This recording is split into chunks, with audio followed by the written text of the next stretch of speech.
Hello friends. तो अपना thorax का टॉपिक चल रहा था। थोरेक्स में अपन ने क्या क्या पढ़ लिया था। थोरेक्स में अपन लास्ट टॉपिक था अपना इंटरकोस्टल स्पेस पढ़ लिया था। इंटरकोस्टल स्पेस और उसके कंटेंट देखे थे अपन। तो आज अपन आगे कंटिन्यू करते हैं लंग्स और फ्लोरा। ओके, तो आज के टॉपिक में अपन पढ़ेंगे लंग्स और प्लूरा के बारे में। तो सबसे पहले अपन देखते हैं कि प्लूरा। अब प्लूरा होता क्या है। प्लूरा एक प्रकार से कवरिंग होती है लंग्स की। तो जो लंग्स की कवरिंग होती है उसी को अपन फ्लूरा बोलते हैं। तो इसकी कवरिंग के लिए दो लेयर प्रेजेंट होती है लंग्स की कवरिंग में।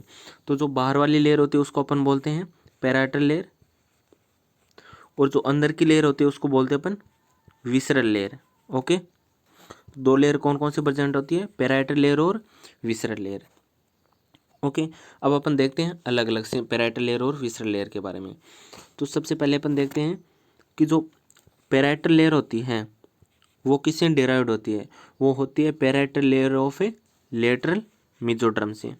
ओके, इसी प्रकार जो विसरल लेयर होती है वो splanchnopleuric layer of a lateral mesoderm से डिराइव्ड होती है। ओके, अब जो ये पैराइटल लेयर और विसरल लेयर होती है, ये पैराइटल लेयर है, ये विसरल लेयर है, तो इनके बीच में एक जो स्पेस बन गया इसको अपन बोलते हैं प्लूरल कैविटी। ओके, और इसमें क्या भरा हुआ होता है, इसमें प्लूरल फ्लूइड भरा हुआ होता है। ओके, ये बात हुई अपने प्लूरल कैविटी और प्लूरा के बारे में। फिर अपन इसी प्लूरा को अलग अलग नाम दे देते हैं। जिस साइड में जिससे अटैच होता है उससे इसी हिसाब से अपन नाम दे देते हैं। तो वो देखते हैं अपन टाइप्स ऑफ प्लूरा। तो ये जो लोअर साइड में होता है ये डायफ्राम के जस्ट ऊपर होता है, तो इसको अपन क्या बोलते हैं, डायफ्रागमेटिक प्लूरा। ठीक है, और जो नेक रीजन के पास में होता है उसको अपन क्या नाम देते हैं, सर्वाइकल प्लूरा। इंटीरियर साइड में जो प्लूरा होता है उसको अपन नाम दे देते हैं कोस्टल प्लूरा, और जो मीडियस्टेनम साइड में होता है उसको अपन क्या नाम देते हैं, मीडियस्टेनल प्लूरा। तो अब अपन देखते हैं सर्वाइकल प्लूरा के बारे में। तो जो एपेक्स ऑफ कवरिंग होता है वो कौन बनाता है, एपेक्स ऑफ कवरिंग बनाता है ये cervical flora. Okay, dome shaped में होता है एपेक्स और उसके ऊपर सर्वाइकल फ्लोरा कवरिंग बनाता है। तो अपन देखते हैं अपन इस डायग्राम के थ्रू, देखो सर्वाइकल फ्लोरा, ये लंग्स हो गया, और इसके ऊपर ये है सर्वाइकल फ्लोरा। अब इस सर्वाइकल फ्लोरा के ऊपर में एक ये मेम्ब्रेन होती है, इसको अपन बोलते हैं सुप्रा प्लूरल मेम्ब्रेन। और उसके अटैचमेंट देखते हैं। देखो कि सुप्रा प्लूरल मेम्ब्रेन कहाँ कहाँ से कैसे अटैच होती है। तो ये पोस्टीरियर साइड में ये C7 वर्टिब्रा होती है, सर्वाइकल वर्टिब्रा 7 होते हैं, उसके ये ट्रांसफर प्रोसेस से अटैच होती हैं। ठीक है, और इस साइड में ये जो फर्स्ट ट्रिप होती है ऐसे, तो फर्स्ट ट्रिप के मिडिल सरफेस पे अटैच होती है, मिडिल साइड में ऐसे अटैच होती है। ओके, और ये है सुप्राप्लूरल मेम्ब्रेन, और इस सुप्राप्लूरल मेम्ब्रेन से ऊपर की साइड में एक आर्टरी और एक वेन प्रेजेंट होती है। कौन कौन सी, सबक्लेवियन आर्टरी और सबक्लेवियन वेन। ठीक है, अब अपन सुप्राप्लूरल मेम्ब्रेन देखते हैं कि होती क्या है।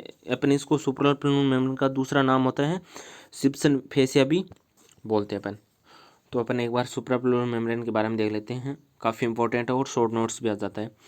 तो सुप्राप्लूरल मेम्ब्रेन या सिप्सन फेसिया क्या होता है, ये होता है जो डिजेनरेटिव पार्ट होता है स्क्लेनस मीडियस का, वही होता है सिप्सन फेसिया। ठीक है, और इसका कंटेंट क्या होता है, ये कंटेंट होता है स्क्लेनस मिनिमस मसल्स। ठीक है, ये बात होगी अपनी सिप्सन फेसिया के बारे में। अब अपन देखते हैं कि जो ये जो कोस्टल प्लूरा है ये मीडियन स्टेनम में आगे किस लाइन पे कंटिन्यू करेगा उसको अपन बोलते हैं कोस्टो मीडियस्टेनल लाइन। नीचे ये डायफ्रैगमेटिक, अब ये आगे कंटिन्यूशन होता है कोस्टल प्लूरा लोअर साइड में किससे, डायफ्रैगमेटिक प्लूरा से। तो ये किस लाइन पे ये डायफ्रैगमेटिक प्लूरा में से कंटिन्यूस करता है, तो उसको अपन कोस्टो डायफ्रैगमेटिक लाइन बोलते हैं। तो वो देखते हैं अपन। तो पहले अपन कोस्टोमीडिया स्टेनल लाइन ऑफ रिफ्लेक्स देख लेते हैं दोनों साइड की। तो इसके लिए स्टार्ट करने से कोस्टोमीडिया स्टेनल लाइन ऑफ रिफ्लेक्स होती है, वो अपन स्टार्ट करेंगे कहाँ से, स्टेनो क्लेविकुलर जंक्शन से। तो ये स्टेनो क्लेविकुलर जंक्शन है, यहाँ से स्टार्ट होगी कोस्टोमीडिया स्टेनल लाइन ऑफ रिफ्लेक्स, राइट और लेफ्ट साइड की दोनों की। यहाँ से सीधे वर्टिकल आएगी कहाँ तक, फोर्थ कोस्टल कार्टिलेज तक, ठीक है, दोनों साइड में सेम है, ठीक है। फिर जो लेफ्ट साइड की होती है वो 2 to 2.5 मिलीमीटर के लगभग ये डेविएटेड हो जाती है, ठीक है, डिविएटेड होके 6 कोस्टल रिब होती है, वहाँ तक वापस वर्टिकल लाइन की लेवल पे आ जाएगी, ठीक है। लेकिन जो राइट साइड की होती है वो 7th कोस्टल कार्टिलेज तक वर्टिकल है, ठीक है। ये तो कौन सी होगी, कोस्टोमीडिया स्टेनल लाइन ऑफ रिफ्लेक्स होगी। फिर अपन देखते हैं costo diaphragmatic line of reflex. तो ये है costo diaphragmatic line of reflex. तो ये 7th कोस्टल कार्टिलेज से स्टार्ट होती है, ठीक है। फिर ये मिड क्लेविकुलर लाइन पे 8th रिब के लेवल पे होती हैं, और मिड एक्सिलरी लाइन पे ये 10th रिब के लेवल पे होती है, ठीक है। और फिर टी12 वर्टिब्रा पर ये 12th रिब के लेवल पे होती हैं।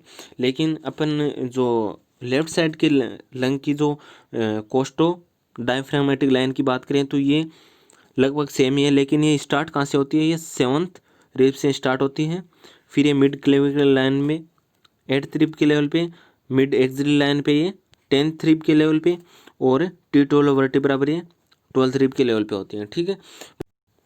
राइट और लेफ्ट साइड की दोनों की costo diaphragmatic line of reflex है वो सेम है लगभग, लेकिन ये जो लेफ्ट साइड की है उसका स्टार्टिंग कहाँ से होती है, 6th रिब से, ठीक है, कोस्टल रिब से। लेकिन जो राइट साइड की है वो 7th कोस्टल रिब से स्टार्ट होती है, ठीक है। बस इतना सा डिफरेंस है। फिर अपन देखते हैं कि जो लोअर बॉर्डर होता है लंग्स का वो किसके लेवल पे होता है, तो ये लोअर बॉर्डर ऑफ लंग्स का मिड क्लेविकुलर लाइन पे ये 6th रिब के लेवल पे, मिड एक्सिलरी लाइन पे ये 8th पे, और टी12 वर्टिब्रा के लेवल, या मतलब सबसे लेटरल साइड में देखें तो ये किसके लेवल पे होते हैं, 10th रिब के लेवल पे, ठीक है। तो फिर अपन देखते हैं कि ये बात होगी अपनी लंग्स के लोअर बॉर्डर की, और ये लाइन ऑफ रिफ्लेक्स की। लाइन ऑफ रिफ्लेक्स और लोअर बॉर्डर ऑफ लंग्स के बीच में जो स्पेस प्रेजेंट होता है इसको अपन क्या बोलते हैं, कोस्टो डायफ्रैगमेटिक रिसेस, ओके। तो रिसेस क्या एक प्रकार का स्पेस ही है लोअर बॉर्डर ऑफ लंग्स और लाइन ऑफ रिफ्लेक्स की, ओके। तो अपन स्पेस के बारे में बात करते हैं, तो सॉरी रिसेस के बारे में बात करते हैं। तो रिसेस दो होते हैं, एक तो कोस्टो डायफ्रैगमेटिक रिसेस, ठीक है, कौन सा, एक तो कोस्टो डायफ्रैगमेटिक रिसेस होता है और एक कोस्टो मीडियस्टेनल रिसेस होता है, ठीक है। तो ये कोस्टो मीडियस्टेनल रिसेस होता है, ये क्या है, एंटीरियर मार्जिन ऑफ लंग्स होता है वो थोड़ा शॉर्ट हो जाता है, और किस साइड में, कोस्टो मीडियस्टेनल लाइन में, ठीक है। और अपन इसकी कोस्टो मीडियस्टेनल रिसेस की पोजीशन और एक्सटेंट की बात करें तो ये बहुत ही ज़्यादा वेरिएबल होता है, ठीक है। ये बात होगी अपनी रिसेस के बारे में। फिर अपन देख लेते हैं कि नर्व सप्लाई देख लेते हैं अपन फ्लोरा की। तो फ्लोरा की नर्व सप्लाई में एक तो इंटरकोस्टल नर्व के द्वारा सप्लाई होता है और दूसरा फ्रेनिक नर्व के द्वारा सप्लाई होता है। तो इंटरकोस्टल नर्व के द्वारा कौन सा पार्ट सप्लाई होता है वो देखते हैं। तो इंटरकोस्टल नर्व के द्वारा सप्लाई होने वाला पार्ट है पेरिफेरल पार्ट होता है डायफ्रैगमेटिक फ्लोरा का, और पूरा कोस्टल फ्लोरा, ठीक है। और फिर फ्रेनिक नर्व के द्वारा central part of diaphragmatic flora और मीडियस्टेनल फ्लोरा, ये दो पार्ट सप्लाई होते हैं फ्रेनिक नर्व से, और ये दो पार्ट सप्लाई होते हैं इंटरकोस्टल नर्व से, ओके। अब अपन एक बार वापस से रिवाइज कर लेते हैं। सबसे पहले अपन क्या बात की, प्लूरा की। तो प्लूरा क्या था, दो लेयर थी, एक तो पैराइटल लेयर थी, एक विसरल लेयर थी। आउटर थी वो पैराइटल, और इनर थी वो विसरल, ठीक है। पैराइटल लेयर किससे इंटरैक्ट होती है, parietal layer of lateral mesoderm से। विसरल लेयर होती है वो स्प्लेंसोफ्लूरिक लेयर ऑफ लेटरल मेसोडर्म से होती है। इनके बीच में जो स्पेस था उसको क्या बोला था अपन ने, प्लूरल कैविटी, और इसमें क्या फ्लूइड प्रवाह था, प्लूरल फ्लूइड था, ठीक है। उसके बाद में अपन ने क्या बात की, प्लूरा के टाइप के बारे में बात कर ली, diaphragmatic pleura, costal pleura, cervical pleura, mediastinal pleura, वो बात होगी अपनी। फिर अपने costomediastinal line of reflex और costodiaphragmatic line of reflex देख लिया, ठीक है। ये 6th रिब के लेवल से स्टार्ट होता था, ये 7th से, ठीक है। 4th के लेवल पे लेफ्ट साइड का जो थोड़ा डेविएटेड हो जाता था अंदर की साइड में, ठीक है। ये बात होगी। फिर अपन ने 2 रिसेस देख लिए, कौन कौन से, कोस्टो डायफ्रैग्मेटिक रिसेस और एक कोस्टो मीडियस्टेनल रिसेस, ठीक है। अब कोस्टो मीडियस्टेनल रिसेस की एक खास बात क्या थी कि ये इसकी पोजीशन और एक्सटेंड होता है वो बहुत ही ज़्यादा वेरिएबल करता है, फिक्स नहीं होता, ठीक है। फिर अपन ने नर्वस सप्लाई की बात कर ली, तो एक कौन सी, इंटरकोस्टल नर्व के द्वारा सप्लाई थी और एक फ्रेनिक नर्व के द्वारा। तो इंटरकोस्टल नर्व है तो जो पेरिफेरल पार्ट होता है डायफ्रैग्मेटिक प्लूरा का और कोस्टल प्लूरा से को सप्लाई करते हैं। फ्रेनिक नर्व किसको, central part of diaphragmatic pleura और मीडियस्टेनल प्लूरा को, ओके।